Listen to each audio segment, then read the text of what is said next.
Tumbang Anoy adalah salah satu desa yang berada di Kecamatan Damang Batu, Kabupaten Gunung Mas, Provinsi Kalimantan Tengah. Berjarak sekitar 300 km arah utara Palangkaraya, ibu kota Kalimantan Tengah. Tumbang Anoy menjadi tempat yang bersejarah bagi suku Dayak karena di tempat itulah digelar rapat damai suku Dayak pada tanggal 22 Mei sampai dengan tanggal 24 Juli tahun 1894. Saat itu, rapat akbar tersebut dihadiri sekitar 1.000 orang dari 152 suku Dayak yang ada di Pulau Kalimantan yang mencakup wilayah Indonesia, Malaysia dan Brunei Darussalam.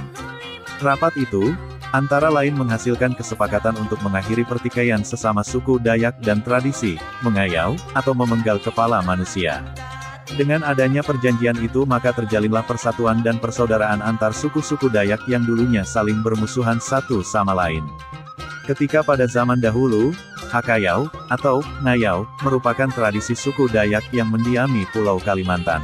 Para penjelajah dan akademisi asing mencatat bahwa suku Dayak Iban dan suku Dayak Kenyah adalah dua dari suku Dayak yang memiliki adat Ngayau, yaitu memenggal dan membawa pulang kepala musuh.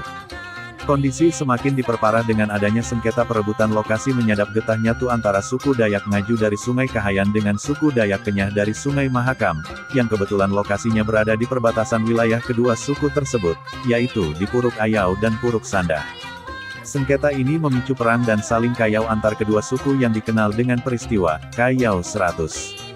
Situasi Pulau Kalimantan di abad ke-19 ketika berakhirnya pendudukan kolonial Inggris di tahun 1817, pemerintah Hindia Belanda kembali menduduki Banjarmasin.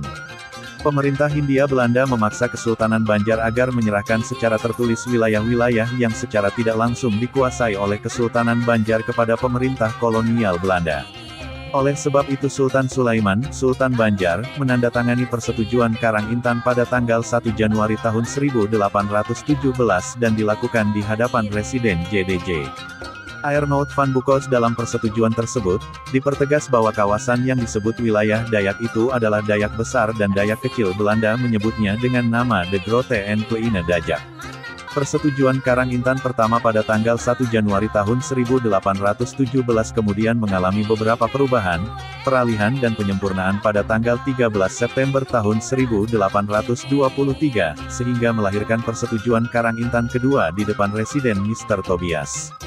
Pada persetujuan Karang-Intan kedua tersebut dipertegas kembali bahwa kawasan-kawasan yang diserahkan kepada pemerintah Hindia Belanda yang terdiri dari Fort Tatas, Queen, Kutai, Berau, Pulau Laut, Pasir, Taboniau, Pegatan, Sampit dan seluruh daerah taklukannya atau daerah di bawah pengaruh Kesultanan Banjar yang sesuai dengan nama kawasan, yang pernah diserahkan kepada pemerintah kolonial Inggris pada tahun 1812 yang ditandatangani oleh Sultan Sulaiman dan Residen Inggris Alexander Hare. Berdasarkan persetujuan Karang-Intan kedua itu pula maka wilayah yang oleh Belanda disebut Dajakse Provintien atau wilayah Provinsi Dayak meliputi kawasan-kawasan Kapuas, Kahayan, Dusun, Pembuang atau Seruyan, Katingan, Sampit, Kota Waringin dan Jelai serta kawasan-kawasan Mendawai, Sampit, Jelai, dan Kota Waringin.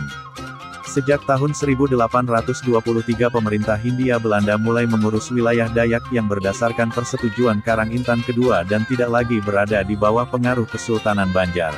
Tradisi Hakayau, Habunu dan Hatetek. Ketika Belanda mulai masuk ke wilayah Dajakse Provintien atau wilayah Provinsi Dayak, kondisi saat itu sangat rawan, terutama di daerah pedalaman karena terjadi permusuhan dan sengketa antar suku yang dikenal dengan istilah 3H, yaitu Hakayau, Habunu dan Hatetek yang artinya saling memotong kepala musuh, saling bunuh dan saling penggal. Orang-orang Belanda yang berusaha masuk ke pedalaman selalu dihinggapi perasaan was-was. Ketakutan dan keresahan atas situasi tersebut juga dirasakan oleh masyarakat suku Dayak. Masyarakat saat itu harus selalu waspada, pilihannya hanya dua, membunuh atau dibunuh, lalu jika ada yang terbunuh maka harus balas membunuh pihak yang membunuh, begitu terus-menerus tidak ada habis-habisnya. Prihatin atas situasi tersebut, pemerintah Hindia Belanda pada tanggal 15 September tahun 1893 mengeluarkan surat kuasa guna menugaskan para Residen Afdeling bagian Barat dan Residen Afdeling bagian Selatan serta Residen Afdeling Timur Kalimantan, melalui Controller Afdeling Tanah Dayak dan Controller Afdeling bagian Melawi untuk mengadakan pertemuan dengan kepala-kepala adat Melayu dan Dayak serta dengan pihak-pihak terkait. Pertemuan tersebut dimaksudkan untuk memeriksa dan sedapat mungkin menyelesaikan berbagai kasus peperangan dan pembunuhan serta perkara-perkara lainnya yang sering terjadi di masyarakat sesuai dengan peraturan-peraturan adat, serta menghindari timbulnya sengketa-sengketa baru yang melibatkan masyarakat di masing-masing wilayah. Menurut penuturan lisan dari almarhum Pendeta AR Nyaring bahwa pada tanggal 14 Juni tahun 1893 di Kuala Kapuas, atas prakarsa Residen Banjarmasin diundang para kepala suku atau tokoh adat, untuk membicarakan bagaimana caranya agar diselenggarakan perdamaian di antara suku-suku Dayak yang saling bermusuhan. Pertemuan tersebut membahas, antara lain, memilih siapa yang sanggup dan mau menjadi ketua dan sekaligus menjadi tuan rumah penyelenggaraan perdamaian tersebut.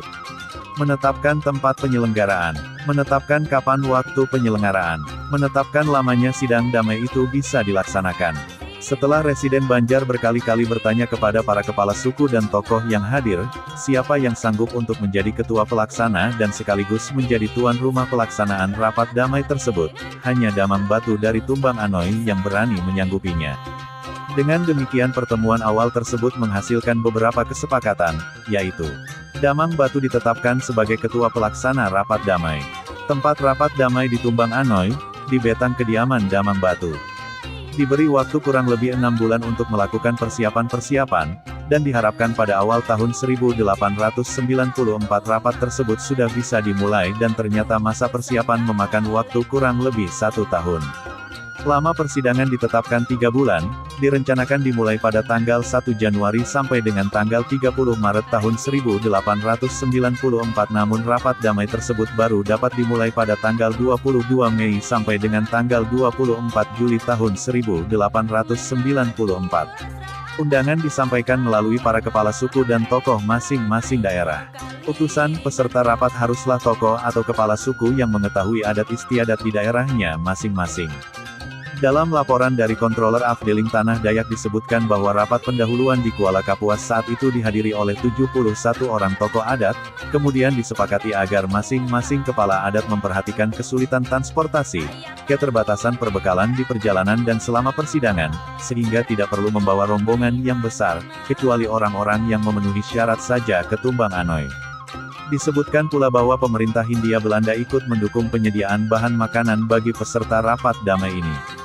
Setelah selesai mengikuti rapat pendahuluan tersebut di Kuala Kapuas, Damang Batu langsung kembali ke Tumbang Anoy dan menyampaikan undangan secara lisan kepada masyarakat yang ada di wilayahnya mulai dari Desa Tumbang Miri dan sepanjang Sungai Miri, sepanjang Sungai Hamputung dan sepanjang Sungai Kahayan dari Tumbang Miri sampai Lawang Kaang Tumbang Dongoy, di Hulu Kahayan yang kesemuanya memang mempunyai jaringan hubungan keluarga dengan Damang Batu. Selanjutnya Damang Batu melakukan persiapan-persiapan bersama warganya antara lain membangun pondok di hulu dan hilir Tumbang Anoy dan juga di seberang desa Tumbang Anoy bagi para tamu dan undangan rapat. Pondok itu dilengkapi dengan dapur tempat memasak, dan di sekelilingnya ditanami ubi kayu, yang dimaksudkan sebagai makanan sampingan bagi para peserta nanti. Selama sekitar 5 bulan Damang Batu melakukan berbagai persiapan secara gotong royong bersama warganya, diantaranya sosialisasi kepada warganya, mengumpulkan sumbangan bahan makanan dari penduduk di wilayah Sungai Kahayan Hulu, sepanjang Sungai Miri, dan sepanjang Sungai Hamputung. Damang Batu sendiri telah menyiapkan 100 ekor kerbau miliknya untuk menjamin ketersediaan daging selama pelaksanaan rapat. Menjelang akhir bulan Desember tahun 1893 atau bulan ke-6 sesuai janji, segala sesuatu telah siap. Dalam kepanitiaan, selain terdiri dari bapak-bapak tokoh masyarakat Tumbang Anoy dan sekitarnya, juga melibatkan pihak perempuan atau nyai. Tercatat paling tidak ada 11 perempuan yang menjadi anggota panitia dari rapat damai ini, diantaranya Nyai Rantai yang adalah istri dari Damang Batu sendiri. Dari pihak Belanda sendiri, dipimpin oleh Controller Tanah Dayak Kapuas dan Controller Melawi Nangapinu, dengan menggunakan transportasi sungai dan kadang-kadang dengan berjalan kaki, tiba di desa Tumbang Anoy sebelum acara pembukaan. Dalam laporan dari Controller Afdeling Tanah Dayak disebutkan bahwa Controller Tanah Dayak tiba di Tumbang Anoy pada tanggal 8 Mei tahun 1894, sedangkan Controller Melawi, akibat hujan yang turun sesudah tanggal 26 April tahun 1894 di daerah hulu sungai, mengalami berbagai hambatan dalam perjalanan, sehingga baru sampai di Tumbang Anoy tanggal 20 Mei tahun 1894. Sementara di Tumbang Anoy, tempat penginapan telah diatur berdasarkan petunjuk dan arahan Damang Batu, yaitu pondok-pondok di seberang sungai disiapkan untuk orang-orang OT, sengaja ditempatkan agak jauh dari kelompok-kelompok suku yang lain agar mudah pengawasannya. Yang ditugaskan sebagai pengawas keamanan adalah seorang OT yang dikepalai oleh Tingan Kuai yang terkenal pemberani dan disegani karena ketangguhannya dalam berperang. Ia dibantu oleh Tamanggung Numai dan 15 orang OT lainnya. Kedua tokoh itu terkenal pemberani dan tangguh dalam membela kebenaran, sehingga selama berlangsungnya sidang perdamaian, tak ada seorang pun yang berani berbuat onar. Pada tanggal 22 Mei tahun 1894 dilakukan acara pembukaan di lapangan luas di depan rumah Damang Batu.